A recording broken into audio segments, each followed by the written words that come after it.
Assalamualaikum warahmatullahi wabarakatuh. Perkenalkan, saya Bu Zainab dari Fakultas Farmasi UAD. Alhamdulillah hari ini saya dapat menyapa Bapak Ibu semua. Perkenankan saya untuk share sedikit materi tentang obat tradisional untuk meningkatkan sistem imun.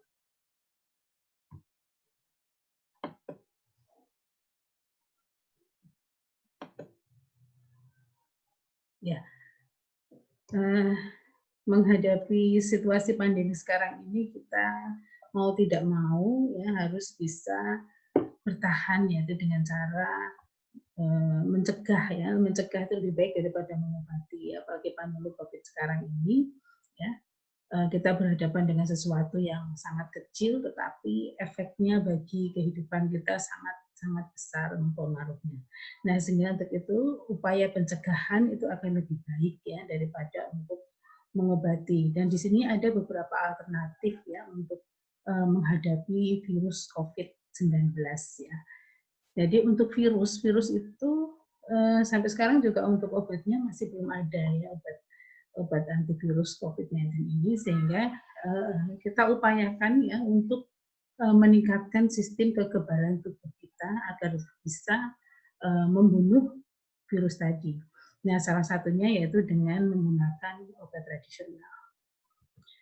Nah, apa itu obat tradisional? Obat tradisional adalah bahan atau ramuan bahan yang berupa bahan tumbuhan, bahan hewan, bahan mineral, sediaan galenik ya, atau sarian, atau campuran dari bahan tersebut yang secara turun-temurun telah digunakan untuk pengobatan dan dapat diterapkan sesuai dengan norma yang berlaku di masyarakat. Jadi ini sudah lama sekali digunakan sebagai obat yang digunakan oleh nenek moyang kita dulu. Dan juga untuk obat tradisional itu kelebihannya juga mudah ditemukan ya, bahkan mungkin kalau Bapak Ibu semua melihat di pekarangan, ini ada beberapa tumbuhan-tumbuhan yang ternyata itu juga berkhasiat sebagai obat. Nah, apa itu sistem imun atau daya tahan tubuh? Ya, jadi sistem daya tahan tubuh adalah sistem kompleks yang terintegrasi dari sel, jaringan, organ, dan mediator terlarut yang terlibat dalam mempertahankan tubuh terhadap serangan asing yang mengancam integritasnya. Nah, bagaimana sistem imun dapat bekerja? Nah, untuk tubuh sendiri memiliki sistem kekebalan tubuh yang kompleks, ya, terdiri atas sel, jaringan, organ, dan mediator terlarut yang terlibat dalam mempertahankan tubuh terhadap serangan asing yang mengancam integritasnya. Nah, untuk sistem daya tahan tubuh kita itu ada dua, jadi ada kekebalan alami, ya, kekebalan alami atau disebut dengan innate imun, dan kekebalan adaptif atau adaptif imun. Aktivasi sistem kekebalan alami melibatkan sel-sel pembunuh alami seperti natural killer cell, yaitu neutrofil atau leukosit, yang sering dikenal sebagai makrofag. Sedangkan sistem kekebalan adaptif itu melibatkan limfosit T dan B. Dengan menghasilkan antibodi sebagai respon imun, pada kondisi tubuh yang baik, reaksi imun alami dan reaksi imun adaptif bekerja untuk mempertahankan kekebalan tubuh. Ya, jadi untuk kekebalan alami itu memang kita mempunyai ya, sudah dari sananya, sudah dari pemberian Allah ya, kita sudah dapat sistem imun ini. Nah, kalau kekebalan adaptif biasanya diperoleh setelah kita pernah sakit ya, kemudian kalau misalnya terkena sakit lagi yang sama, nah sel-sel kita sudah mengenali sehingga nanti untuk responnya atau tanggapnya lebih cepat dan kesembuhannya juga lebih cepat untuk yang misalnya sakit yang kedua. Nah, bagaimana dengan kemungkinan obat tradisional dapat dimanfaatkan untuk daya tahan tubuh? Jadi untuk pilihannya sebenarnya ada banyak ya untuk meningkatkan sistem daya tahan tubuh. Jadi kita bisa menggunakan obat-obat sintetik misalnya dengan mineral, vitamin ya yang simpel-simpel misalnya multivitamin, nah itu juga bisa untuk meningkatkan daya tahan tubuh. Selain itu juga dari makanan ya, makanan minuman yang bergizi dan juga contohnya misalnya makanan probiotik ya, dan juga prebiotik, nah itu juga bisa digunakan untuk meningkatkan daya tahan tubuh. Contoh minuman probiotik misalnya Yakult, kefir. Jadi yang minuman-minuman yang difermentasi itu bisa untuk meningkatkan sistem kekebalan tubuh. Nah, contoh yang lain yaitu dengan kita mengkonsumsi obat tradisional ya. Untuk obat tradisional ini memang bersifat holistik ya. Bersifat holistik, jadi lebih untuk memperbaiki sistem tubuh kita, untuk meningkatkan sistem daya tahan tubuh kita sehingga sistem daya tahan tubuh kita menjadi baik dan mampu membunuh virus yang masuk ke dalam tubuh kita. Nah, untuk obat tradisional sendiri yang ada di pasaran gitu ya, sebelum dia dinyatakan berkhasiat untuk daya tahan tubuh, nah di sini juga perlu pengujian. Jadi tidak hanya sebatas pengalaman empiris ya dari turun-temurun, tetapi juga beberapa temuan obat itu telah dilakukan penelitian ilmiah ya, untuk membuktikan khasiatnya sebagai peningkat daya tahan tubuh. Nah, di sini ada beberapa metode ya untuk pengujiannya. Jadi yang pertama itu uji di laboratorium atau disebut dengan uji in vitro. Jadi uji ini dilakukan di dalam laboratorium untuk menguji apakah secara in vitro dia bisa meningkatkan daya tahan tubuh. Kemudian bisa juga diuji ke hewan coba. Jadi menggunakan hewan coba misalnya seperti tikus, kemudian kelinci, ya, untuk menguji apakah obat tradisional tersebut bisa dimanfaatkan untuk meningkatkan daya tahan tubuh. Kemudian yang paling tinggi levelnya yaitu obat tradisional yang sudah dilakukan uji klinik, ya, uji klinik, jadi sudah diujikan ya, ke manusia atau digunakan ke manusia, sehingga khasiat dan keamanannya itu sudah jelas ya. Ini yang level paling tinggi yaitu uji klinik ya. Obat tradisional yang sudah melampaui uji klinik ya, sudah melaksanakan uji klinik itu masuk dalam kelompok golongan fitofarmaka. Jadi kalau misalnya Bapak Ibu pernah menggunakan obat tradisional ya, di situ kan ada logonya ya, ada logonya. Jadi ada logo, ada tiga penggolongan untuk obat tradisional. Jadi ada obat tradisional yang pertama itu yang buktinya masih empiris, yaitu menggunakan logo gambar daun. Ya. Kemudian kalau yang sudah obat herbal terstandar, nanti ada logonya yaitu bintang ya, 3 bintang di situ dalam suatu lingkaran. Kemudian untuk yang sudah uji klinik atau fitofarmaka itu bentuknya seperti cabang-cabang gitu ya, stilisasi dari obat tradisional itu. Nah, ini ada beberapa contoh herbal untuk meningkatkan sistem imun dan ini juga mudah sekali ditemukan ya di sekitar kita, jadi bisa kita manfaatkan. Yang pertama yaitu kunyit atau Curcuma longa, kemudian ada temulawak, Curcuma santorisa, kemudian ada jahe, Zingiber officinale, kemudian ada buah jambu biji atau Psidium guajava, kemudian ada daun jambu biji, Psidium guajava, kemudian meniran, Dilanthus niruri, ya, jadi ada yang sudah bentuk sediaan jadi juga ada ya dari meniran ini, contohnya stimulo, kandungan utamanya adalah dari meniran zat aktif utamanya. Kemudian ada sambiloto atau Andrographis paniculata. Nah, pertama kita lihat dulu ya untuk kunyit atau Curcuma longa, ini juga sering digunakan untuk masak ya. Kunyit. Nah, di sini untuk kunyit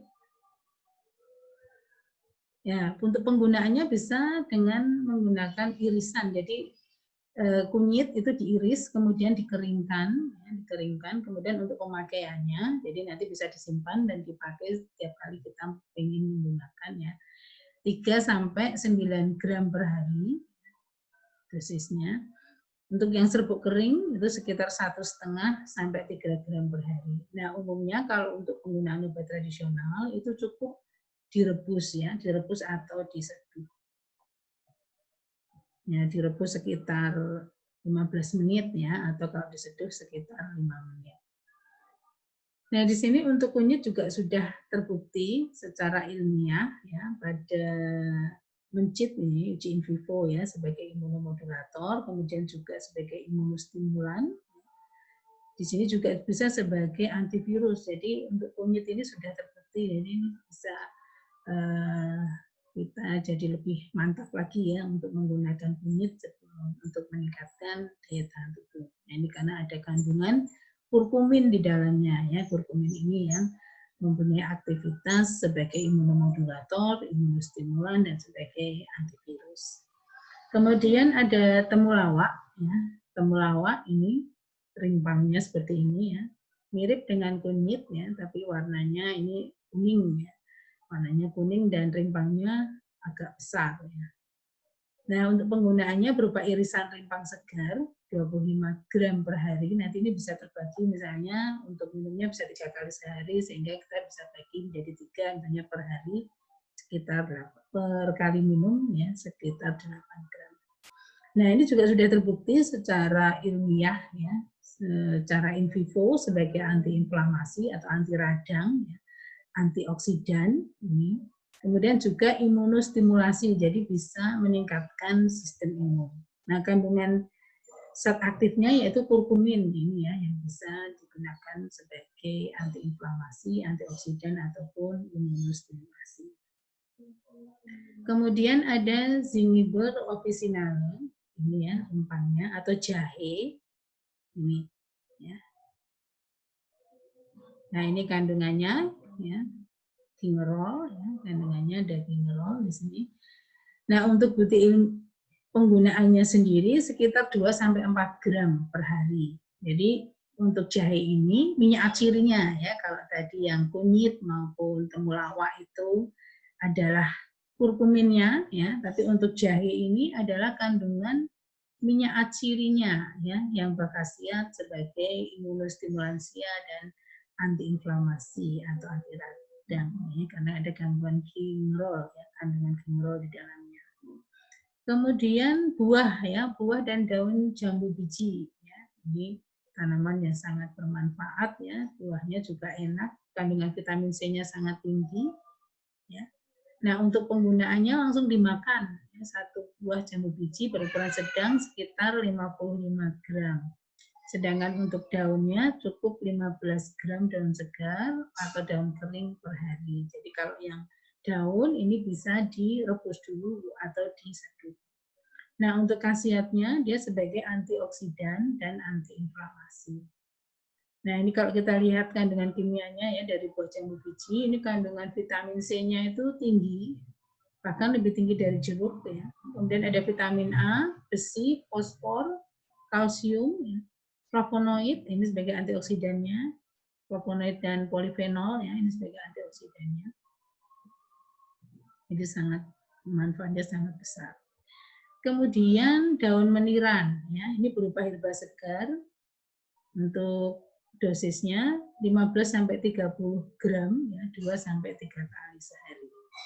Kemudian khasiatnya sebagai imunostimulansia, terapi ajuvan pasien TB, jadi ini sudah digunakan untuk terapi tambahan ya pada pasien penderita TBC ya, tuberkulosis ini sudah digunakan untuk sebagai pelengkap ya. Kemudian juga sebagai antivirus, ya, antiinflamasi dan antioksidan. Untuk kandungan kimianya di sini ada tanin, kalium, flavonoid, dan triterpenoid. Ya. Nah, kemudian ada sambiloto. Ini ya, sambiloto sering sekali kita temui ya, karena dia berupa tanaman liar. Ya. Ini kita temui di sekitar rumah kita. Nah, untuk penggunaannya kalau untuk herba kering itu 3 sampai 9 gram per hari, untuk yang herba segar sekitar 25 sampai 75 gram. Sebagai dosis tunggal sesuai kebutuhan. Jadi satu kali minum per harinya. Nah, untuk khasiatnya di sini sebagai imunomodulator, kemudian untuk infeksi saluran pernafasan akut ya, infeksi saluran pernafasan atas, kemudian juga digunakan sebagai antivirus. Nah, untuk kandungan kimianya dari sambiloto ini ada andrografolida, deoksiandrografolida, neoandrografolida, androglifosida, deoksiandroglifosida, dan andropanosida. Ya, ini ya beberapa buku yang Ibu ambil ya untuk membuat ini PowerPoint ini. Di sini ada dari BPOM ya, terbitan 2020 ya, jadi buku saku obat tradisional dan pedoman penggunaan herbal dan suplemen kesehatan dalam menghadapi COVID-19 di Indonesia. Jadi ini juga bisa di-download secara online ya dari perpustakaan BPOM, itu bisa ya. Jadi nanti bisa kalau ada waktu bisa disempatkan untuk buka, kemudian nanti bisa kita download beberapa buku yang bisa kita ambil manfaatnya. Nah, mungkin itu saja yang bisa saya sampaikan. Nanti kalau misalnya ada pertanyaan atau saran, nanti bisa disampaikan lewat Zoom ya, yang akan kita rencanakan nanti malam jam 7:30. Terima kasih atas perhatiannya. Wassalamualaikum warahmatullahi wabarakatuh.